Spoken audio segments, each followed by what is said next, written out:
Are looking at how to change the weather on purpose. That's right. Lasers now could one day manipulate rain and lightning. CBS This Morning contributor Michio Kaku is a physics professor at City College of New York. Professor, nice to see you. Extraordinary seeing Al Gore and Bill Clinton there together with Charlie, wasn't it? That's right, yeah. Yeah, they did not get into this discussion, though.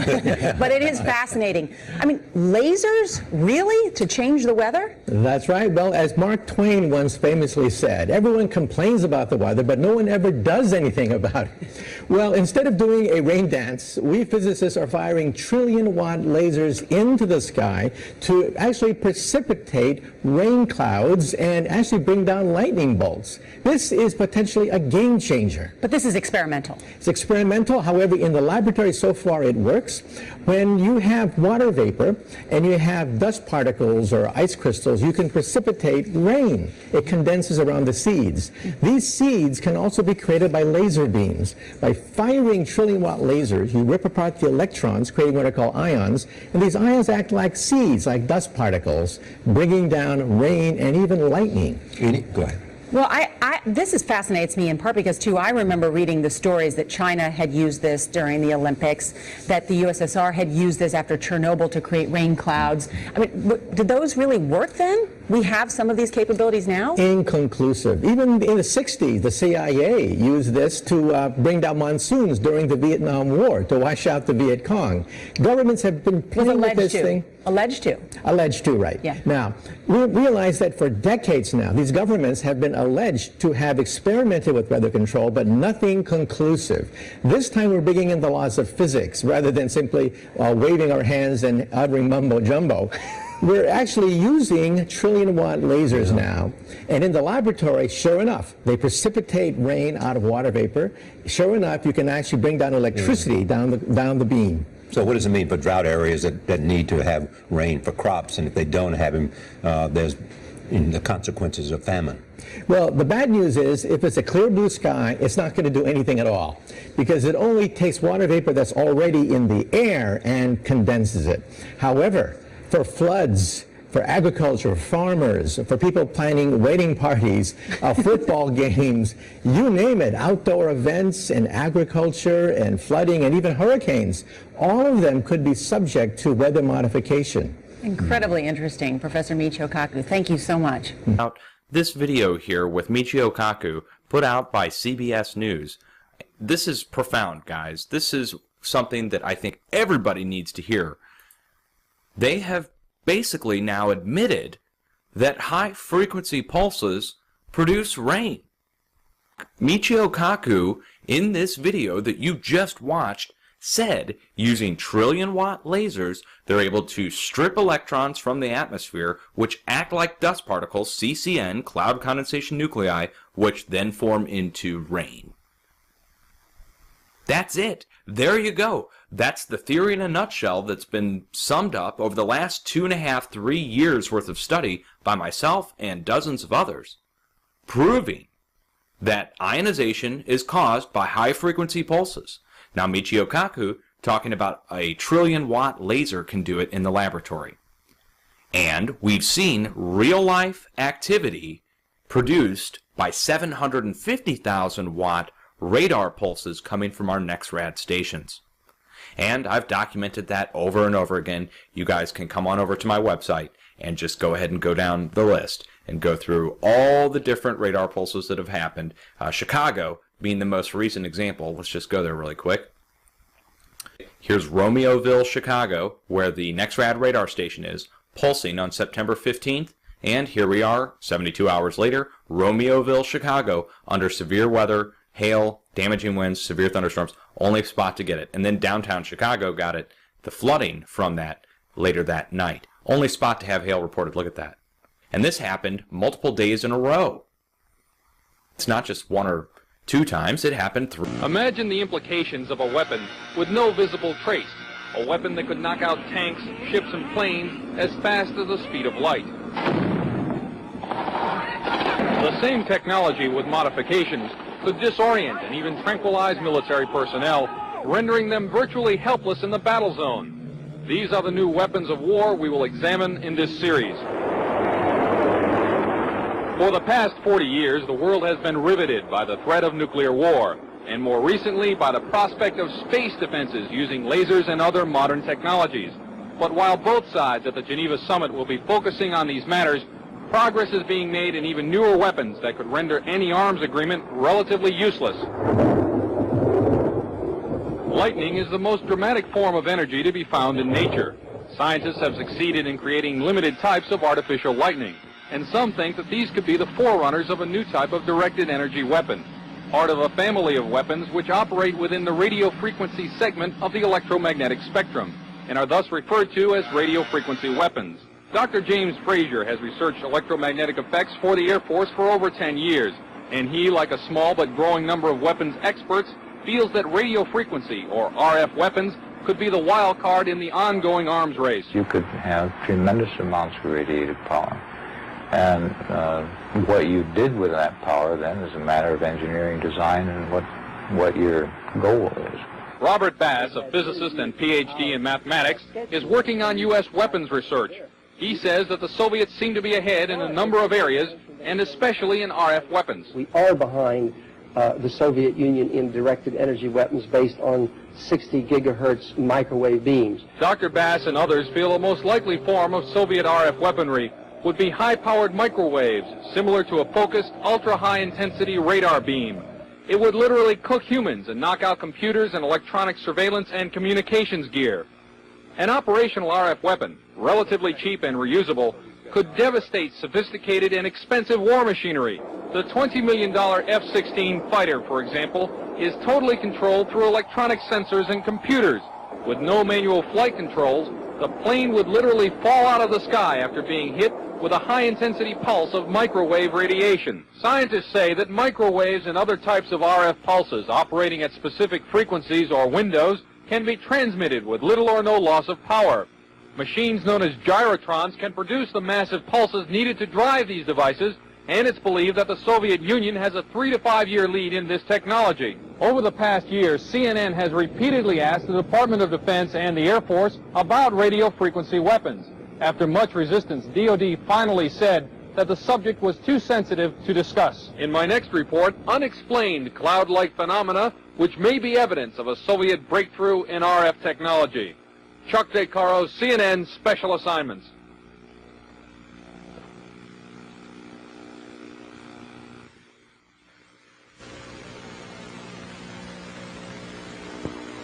This is a Tesla coil.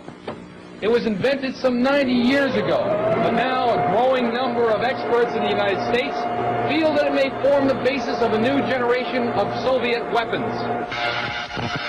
They are known as radio frequency, or RF weapons, because they operate in the radio frequency spectrum. Their existence is noted in this U.S. Department of Defense publication, which says the Soviets could use them to destroy components of missiles, to interfere with radar and other electronic systems, and even to alter human mind functions. The concept of RF weaponry was predicted at the turn of the century by Nikola Tesla, an American who had emigrated from Yugoslavia. He is best remembered as the man who invented alternating current electricity. In 1899, Tesla built this giant coil which produced 10 million volts of artificial lightning. From it, he theorized the possibility of death rays. This and many other of his ideas about the physics of electricity were ridiculed by the scientific establishment. Pure science is not a sure thing. You can't predict what's going to work out and what's not going to work out. Robert Golka, a research scientist, built a replica of the Tesla coil about 80 years later. Golka was trying to produce a phenomenon known as ball lightning. He also used the Tesla coil to conduct testing for the U.S. Air Force. What I was doing was setting in maybe 5-foot-long models of advanced fighter aircraft, and we would want to try to find out which part of the airplane was more vulnerable to lightning strikes, whether it was a wingtip or the canard where the pilot sat. These experiments could also demonstrate the effect of the electromagnetic pulse of a nuclear blast, and Golka says the effect of RF weapons as well. Golka thinks that Tesla's theory that electromagnetic power could be transmitted through the Earth and its atmosphere without wires is a key element in the Soviet Union's work on RF weapons. Tesla's novel weapons theories were generally ignored in the United States. Nikola Tesla died in 1943, and after the Second World War, all his papers and effects were shipped to his native Yugoslavia, where they were enshrined in a museum. Some say that that museum proved to be a gold mine for Soviet weapons scientists. We haven't even formally, so far as I know, to ourselves admitted that these weapons exist in the hands of the Soviet Union. Weapons analyst Tom Bearden, a retired U.S. Army lieutenant colonel, is among a small group of scientists and engineers who believe that the Soviets have perfected Tesla's ideas and are developing radio frequency weapons on a scale unimagined in this country. There have been a series of tests of these kinds of weapons, apparently, for a number of years. For example, airliners from Iran, before the fall of the Shah, saw deep within the Soviet Union very large, glowing spherical balls of light, which started out small and then expanded to very large size, which are apparently these kinds of weapons for use in an anti-ballistic missile defense role. Bearden believes that these satellite photographs are of mysterious non-nuclear explosions near an uninhabited island in the East Siberian Sea, and that they are discharges from an RF weapon that uses intersecting energy beams called scalars. In doing so, you can create, for example, either an electromagnetic explosion at a distance, or you can create an electromagnetic implosion at a distance, the extraction of energy from a distant point. This would look like a cold explosion, so to speak.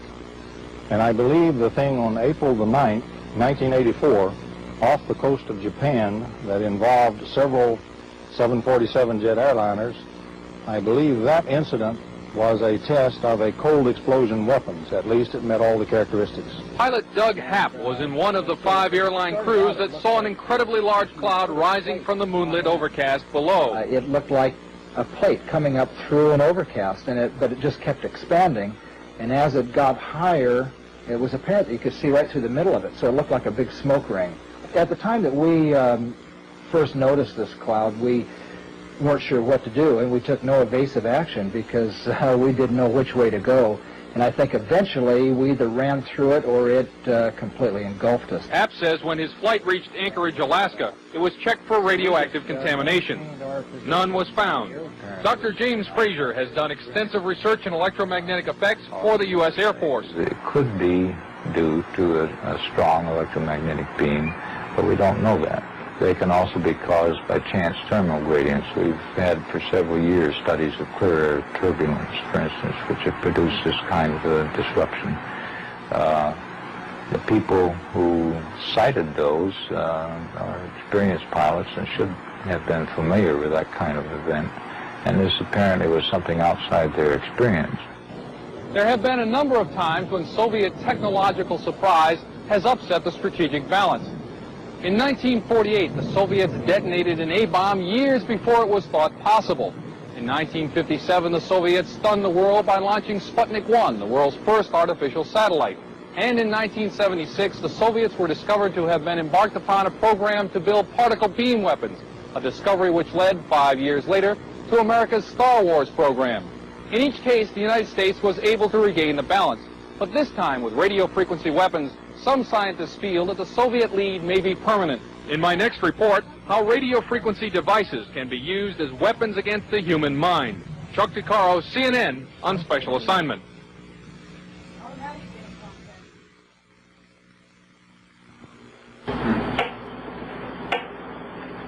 This is a Soviet LIDA machine. It transmits low-energy radio pulses between 0 and 100 cycles per second. In the Soviet Union, LIDAs have been used for years to tranquilize psychiatric patients without physical contact. This sound, which is received by shortwave radios in the United States, is generated by another Soviet radio frequency device. It is known as the woodpecker because of its tapping noise. It is broadcast by a number of high-powered radio transmitters operating deep in the Soviet Union since July 4th, 1976.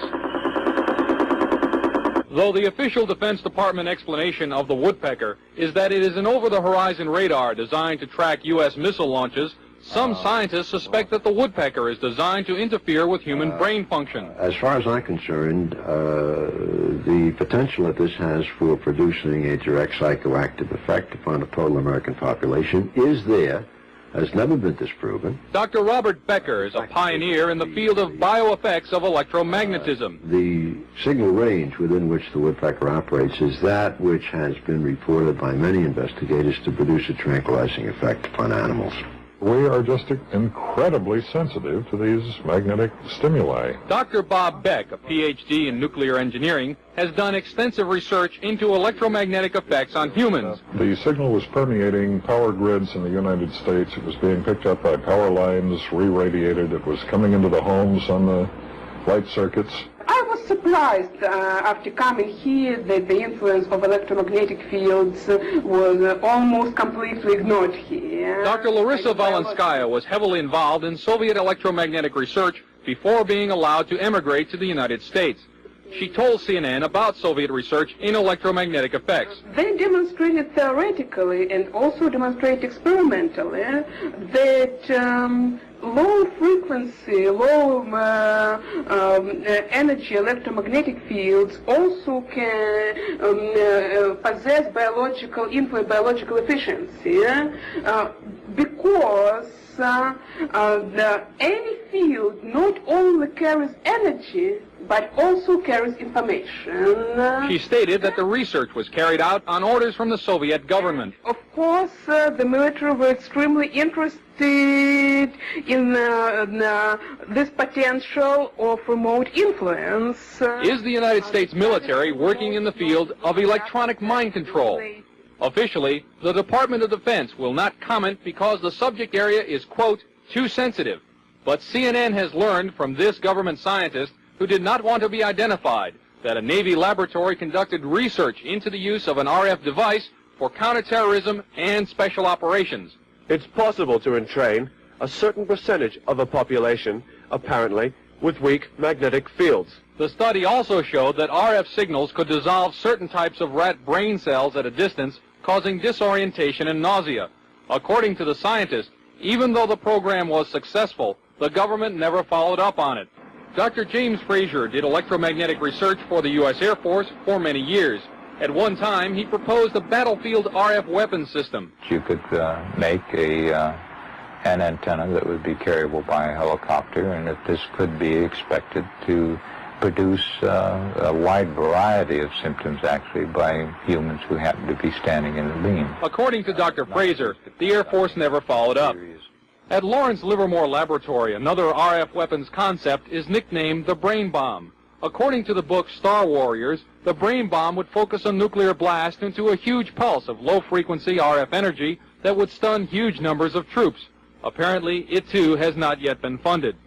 The Department of Defense will not comment about Soviet RF weapons, or if American RF weapons development is going forward.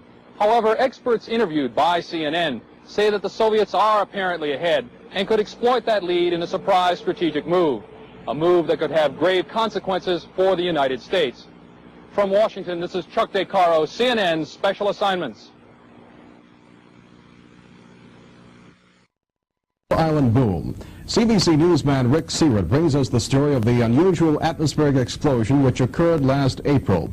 The story doesn't begin in Newfoundland, but in the United States. They called them the mystery booms. They began the same day, December 2nd, 1977, 1,000 kilometers apart. 9:30 in the morning at Charleston, South Carolina. Half an hour later in New Jersey, and again that afternoon at 3:45. There were more throughout the month of December, shaking homes and terrifying people. By the end of the year, there was a tremendous amount of pressure on President Carter to have the cause of the booms investigated.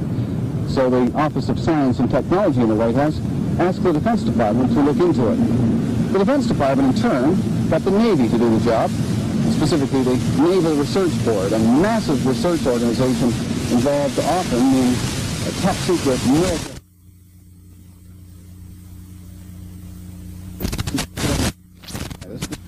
Time on the origin of those mysterious booms.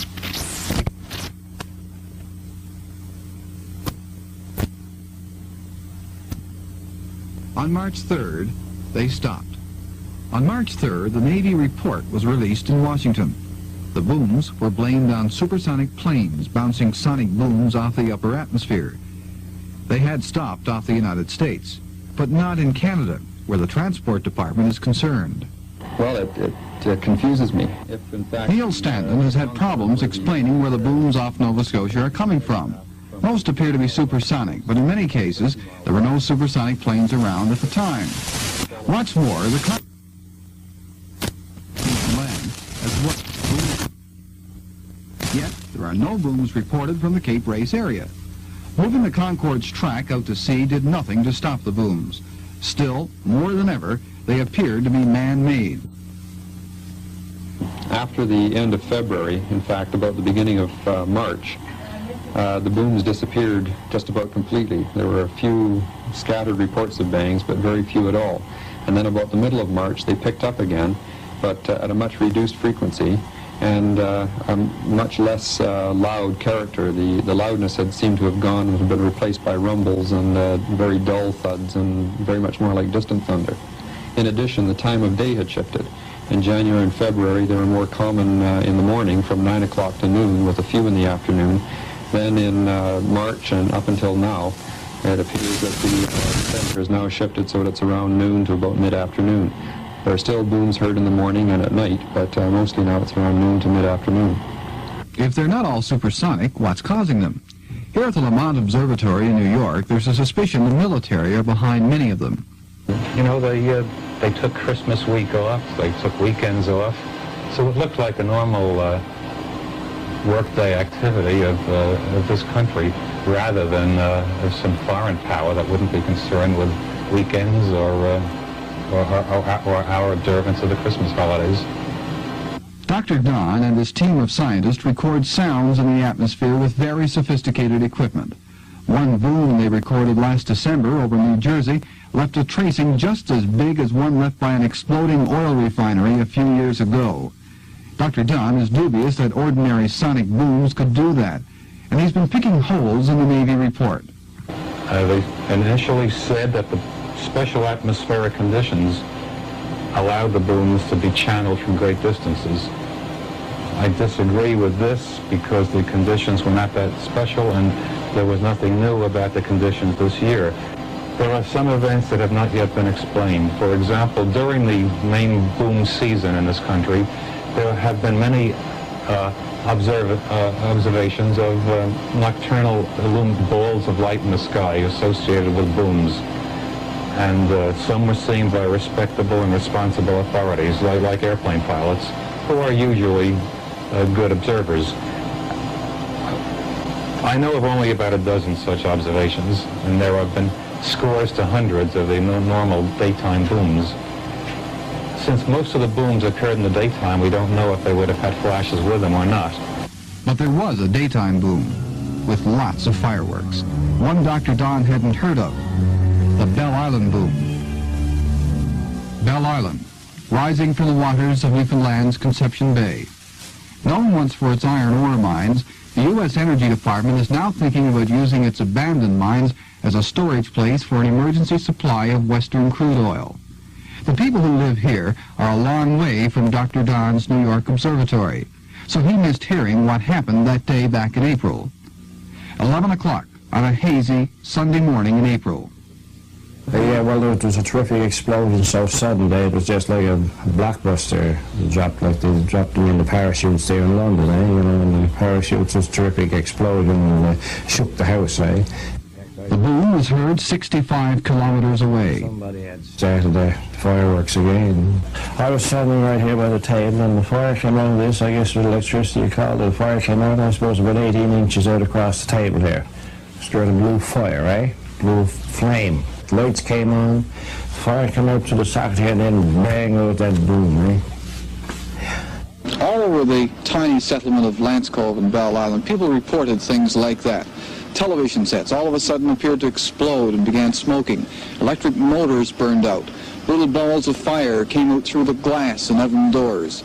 Even an old clock that hadn't worked in years, wasn't even wound up, suddenly went mad. Most frightening of all were the fireballs. Well, first when I saw it, I thought something happened to the world, or someone dropping bombs or something. Well, it was about 3 feet in diameter, and it was a circle, and it was mostly blue, but had a little bit of orange on the edge of it, which looked like sparks, little sparks coming from it. And never got off the work at all. 3 buildings were hit by something, in one end and out the other. This was a TV set. A barn oddly blown apart, no burns. Dead chickens bleeding from the eyes and mouth, no burns. Nearby in the snow, 3 depressions, one like a rabbit hole, the others about 4 feet across. Just before the boom, some people heard a sharp noise like a tone, while across the bay, people saw a strange beam of light strike the island. It was like a white streak, from the sky, toward the land, slanting towards the land. Scientists later guessed enough electrical energy had been spent here in a fraction of a second to supply the city of Montreal for up to 6 hours. They came from as far away as New Mexico and New York to investigate. Their conclusion? Super lightning.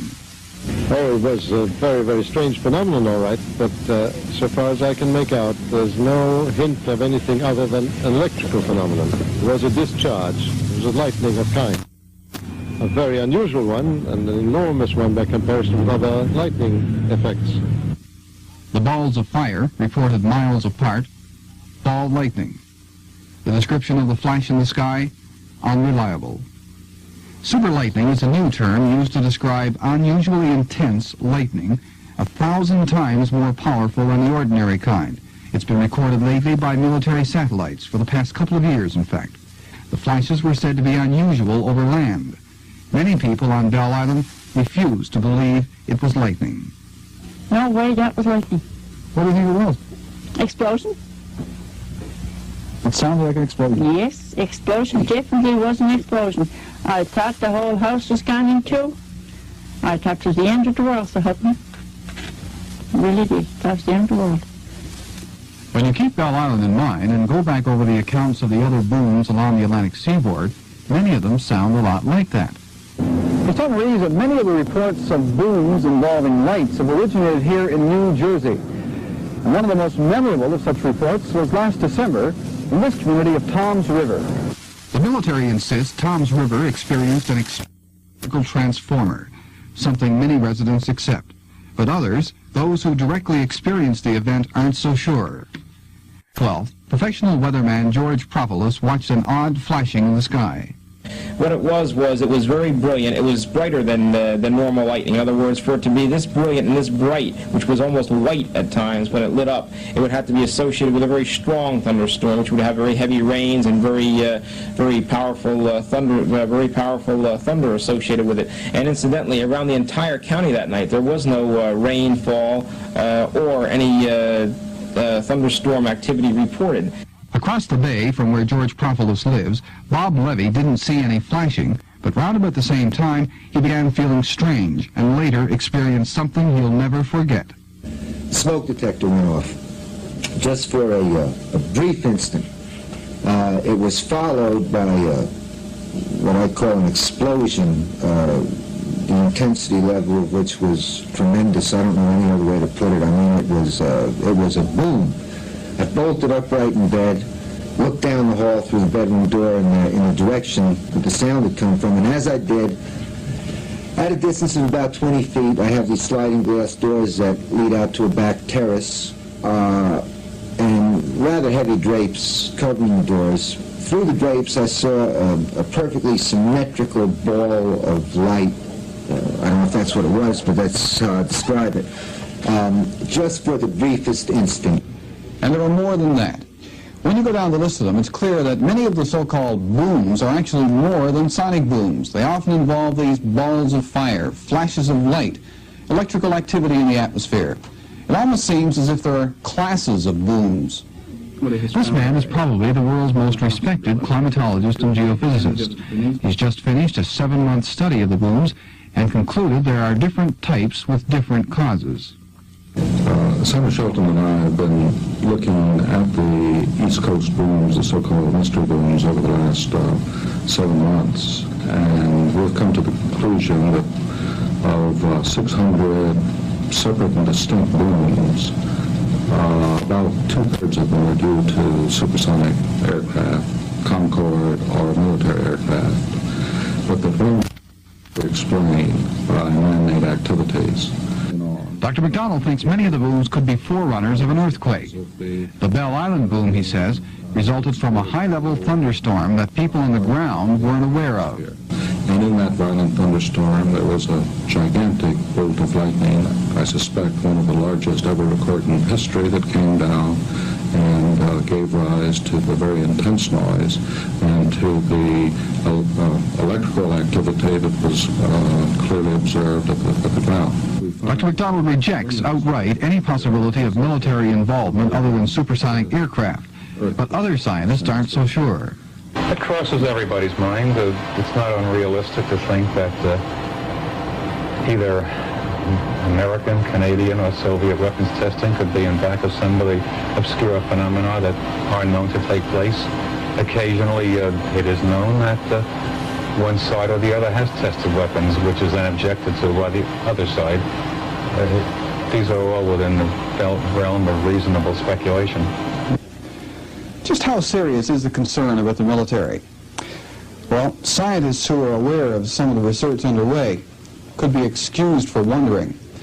Some of the things that we came across in our hunt for an explanation for the booms sounded like something right out of a science fiction movie, but it's no fiction. The ideas we're about to discuss and the scientific work we refer to are genuine. The fact that reputable scientists even remotely think that such things could be related to events like the booms is in itself a disturbing comment on our times.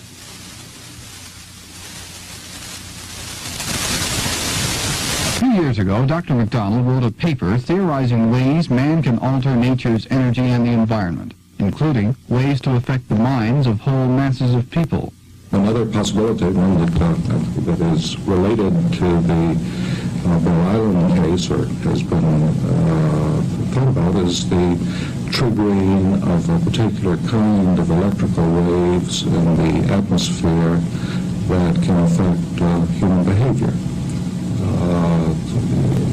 As perhaps you know, the brain has electrical activity that has a particular frequency, that is, it changes regularly about 10 times a second. Anything that change the natural electrical activity, one can change behavior in that way. How does that relate to the Bell Island? Because the hypothesis has been put forward by some that Bell Island was related to electrical transmission of a very powerful radio wave originating presumably in the Soviet Union, directed towards Havana to provide for communications or something, and somehow that triggered the Bell Island case. One could think of a similar powerful radio wave used to affect human behavioral characteristics through the interaction with the brain. My own assessment, and it's a fairly detailed and technical assessment, is that this is presently impossible. The brain doesn't have the technology or is likely to develop that kind of technology to achieve that kind of control anytime in the near future. In the same paper, Dr. McDonald warned of research into ways to use nature as a weapon of war.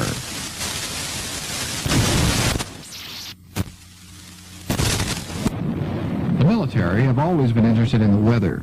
An official of a naval research facility once boasted, "We would regard the weather as a weapon, and weather is as good a one as any." The Navy was instrumental in developing techniques used to alter weather during the Vietnam War. They denied it at first, but it was going on. Operation Popeye, Operation Intermediary, Operation Compatriot, different names for the same thing, a weather war in Southeast Asia. Clouds were seeded over North Vietnam, Cambodia, and Laos. There was flooding, and thousands died.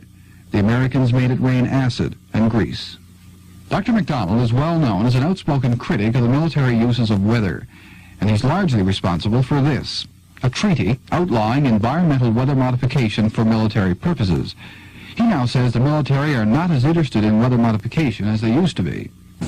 As far as I know, the United States Defense Department is not pursuing any studies to use environmental modification as a weapon of war. Would you necessarily know, though, if they were? I wouldn't necessarily know, but having been associated with the subject for as long as I have, I feel fairly confident that I would have heard of such activities if they existed.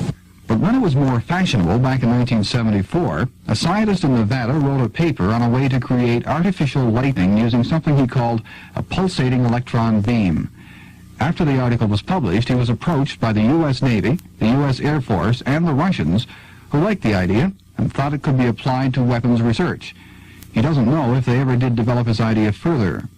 Would the 4 years or so that have elapsed since have been enough time for someone to perfect your device if they had continued working on it? I heard only that one colleague of mine from Cornell University, he told me once, that was a few years ago, that he wanted to make an experiment to test that idea for beam propagation. Just rapidly. For military purposes? Well, I don't know for, I understand also there's some classified research going on, of which I'm not familiar. It's top secret? I suppose, yeah. I don't know, because I have not been involved in it. Mm-hmm. I know only that people had approached me. Dr. Winterberg's ideas were only a small part of a new concept in weapons research that has since developed into an awesome advance in mankind's search for bigger and better weapons. This is a concentrated beam of light called a laser. The weapons potential of such beams as lasers and electron beams has been known for some time. The problem has been how to transfer a concentrated beam of light called a laser. The weapons potential of such beams as lasers and electron beams has been known for some time. The problem has been how to transfer huge amounts of energy along the beam over great distances. Scientists have been secretly working on it, and they're getting there. Oh yeah, definitely. I think one has already succeeded drowning small planes with laser beams. And of course, the same thing should be possible also with charged particle beams. One great advantage of charged particle beams is that they normally have a very high efficiency, whereas laser beams not always have such a high efficiency. So I would definitely think that it could be used as a weapon with anti-ballistic missile defense very far down the line, still many years away, I would say. I don't think presently it is possible, but of course, think about spaceflight was considered to be impossible, and it's today a reality. This is a laser tank. From the dome on top, it fires off laser beams that blow things up. The dome on top of this plane is also a laser weapon, used to blow things up from the air. The research involves more than that. President Carter's arms control statement for this year is highly censored, but by reading it and other documents, we can get a pretty good indication of what's happening in the United States. There's concern that the West has become so dependent on vulnerable satellites for information. And in fact, there have been reports that the Russians have already attacked an American satellite with a laser beam, perhaps to demonstrate their superiority in that field. When Dr. Winterberg was pondering the possible causes of the Bell Island boom, he wondered if it might be related to research like that. But on second thought, he thinks it's quite impossible. Now, I only pointed out in principle you could discharge a very large lightning by a laser, but also by a charged particle beam, by making, so to speak, shortening the cloud against the ground. But the most likely explanation is that, in fact, it was an extremely unusual lightning, which, for very lucky circumstances, we were able to observe here. Of course, you never can say somebody is not doing it, but I would say it would require a very large space platform or something like that. So I would say we can very likely rule that out. John Malpass and another geologist, Ken Cullerton, thought the Bell Island boom had been caused by a meteorite at first. But after meeting up with a couple of scientists from New Mexico on Bell Island, they don't know what to make of it. Malpass thought they behaved strangely for scientists interested supposedly in observing a purely natural event. One peculiar thing that happened was that one of them came up to both Ken and myself after a few minutes, I guess, just as we were leaving, and asked us if we were cleared for security, or some words that effect. I can't exactly remember now, but asked us if we were cleared for security, and we didn't really know what to say. You know, I mean, it hadn't occurred to us that there was anything like this involved. The scientists turned out to be from Los Alamos, a nuclear research facility working on top-secret weapons research, energy, and lasers. This is where the first atomic bomb was developed in secret during the Second World War. They were aware that something like this might happen, although they didn't know exactly where, but they were aware for about a week beforehand. and they were kind of looking out for it. You're saying that they indicated to you that they suspected this event was going to happen a week beforehand? They suspected that they had come to the conclusion that something like this was due to happen. As far as I can make out, that's what they said. So I asked one of them afterwards, I kind of said, well, how did you know about it? How did you know it happened? How did it come up so quickly? Because it wasn't broadcast all over the place. And I said, did you notice it on the satellite images? And they said, yeah, they picked it up. I think it was on 2, he said, on 2 photographs. They picked up this explosion. And they were really surprised when they got here that there was so little damage. They'd actually thought with the force of what they apparently picked up on the satellites, they thought the place would have been flattened. The two men from Los Alamos, John Warren, a plasma physicist, Robert Fryman, a weapons design engineer. His specific job we couldn't find out. He describes himself as a theoretician. Fryman wouldn't give us an interview, but here's his side of the story. At Los Alamos, they're working on thermal nuclear energy confinement, the process that's thought to cause lightning to form into a ball. If they can store energy, it can be harnessed. He admitted saying he expected the boom was going to happen, explaining that he had a hunch about the weather. He said there had been several similar events over New Jersey and South Carolina. Super lightning that had been occurring over the ocean for some reason had moved over land, and he thought there might be a connection. When it happened over in Washington asked him to check it out. He wouldn't say who. The visit was unusual in another way. It wasn't arranged through channels.